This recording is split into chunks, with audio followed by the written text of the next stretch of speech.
Welcome back to the channel, everyone. I'm Professor Metri, and today you are getting a 2-for-1 special. As you saw in the thumbnail and title, we are going to be doing a PSA return, but also a little bit of a rant on middleman grading services. I don't usually just sit and talk to the camera, but this is a topic I want to get some exposure to because it's been something I have to deal with, and I don't want anyone else to have to deal with this. But let's get started. So this is going to be a bit of a story, but in January 2021, I made a submission of 6 cards through Ludkins USA, the USA branch of Ludkins Collectibles.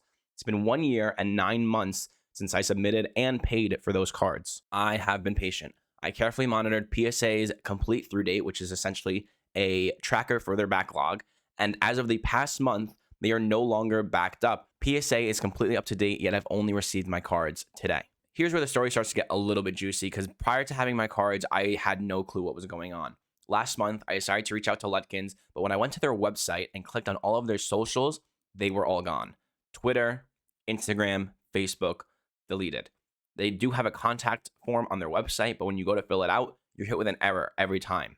Like, that's an extremely red flag, and I honestly got kind of worried that my cards were never going to come back. So I sent a desperate cry for help to someone named Peter Chaporas, who is apparently an account representative for Ludkins. And the way I got his email is because I sent support an email back in March 2021, and he was the one who had responded. Of course, there was no immediate reply for days, but I decided to go to Twitter and Instagram and search for some answers. While scrolling through Twitter, I did manage to find someone who seemed to be having a similar issue. They said I used some third party to send some cards to get graded almost a year ago. I still haven't received them back. And someone had replied if it was Ludkins, expect them either by the end of the year or maybe not at all. Yeah, that wasn't really a good sign, but they did continue to say that it was Ludkins, and what should they do? So the user Professor Oates replied saying they had sent out an email with an update recently. If their word is finally worth taking, then expect returns within 2 to 4 months. Consider legal advice if nothing by the end of the year. That is like exactly what I didn't want to hear, but I reached out to this user who had the email in hopes that they might have had some more information. I asked if he could send me the email, and he did, and you're welcome to read it. Feel free to pause, but basically Ludkins ran out of money when PSA stopped accepting submissions. The company has pretty much shut down, and the last remaining scraps of Ludkins are working to get back whatever submissions are left. In their email, they said all submissions should be returned in a 4 to 6 week period. Soon after, I got the exact same automated reply to the one that I had sent. Now, as good as this sounds, it's extremely deceptive. I got the exact same 4 to 6 week time frame reply nearly 3 weeks after someone else had gotten it. Besides the extreme lack of communication, that's not even my main concern. In September of 2022, Ludkins Collectibles announced they are now rebranding as PSA UK and are now accepting submissions. Yeah, they went ahead, changed their name, and are conducting business as usual. Now, I'm aware Ludkins USA is a branch of Ludkins Collectibles that they no longer support, but this pretty much confirms that they abandoned the Ludkins name, and this kind of brings up the whole issue of middlemen in general. People submit through middlemen for 2 different reasons. The first is marginally lower prices, and the second is that they do all the packaging for you, which honestly isn't that hard. To give a little breakdown of prices, back in February 2021, it costed $10 for bulk submissions. However, you had to have a PSA membership, which costed $100 a year. Otherwise, you paid $20 for economy. Without buying the membership, Ludkins costed $11 per card, essentially saving me $9. But what saved me $9 at the time essentially costed me over a year in waiting time. What you save in cost, you're going to pay up for reliability and accountability. As we've seen with Ludkins and hundreds of other smaller middlemen, nobody's holding these people accountable, and there's nobody that can. There is nothing you or I can do if these people just disappear and delete their online presence. If that happens, your cards are gone. The second issue, which people often bring up, is the legitimacy of, is this my card? Are middlemen graders swapping out cards so they can keep the higher grades and sending you lower graded cards? Has it happened to me personally? No, but there are so many accounts of this happening online that you can go read about. And will it keep on happening? As long as people are sending cards, yes, it will keep happening. Where there's money to be made, there will always be scammers, and I learned that in RuneScape 15 years ago. Bottom line is, if you have cards you want to submit, don't use a middleman. PSA has been lowering their prices more and more, and if you want to submit, just save up for it or use a different grading service that costs a little bit less. But honestly, that's a whole other can of worms that I'm not going to get into. My advice is stick to the big 3, PSA, CGC, and Beckett. Anyway, I will not be using a middleman service ever again. I'll be sending cards directly to PSA. You shouldn't use middlemen either, and that's about it. Let's get into this PSA return, and hopefully the cards are great. After a year and 9 months, these cards are finally back on my desk. I'm just going to go right into it. I will say none of these cards are minty in any way, shape, or form. 2 of them were modern cards, but I still don't know if they're going to get the 10. These are all just cards that, you know, I loved having in my collection. I'll give you a little backstory for each of them if I have one. But first, right off the bat, you see tons of whitening. A little ding right there.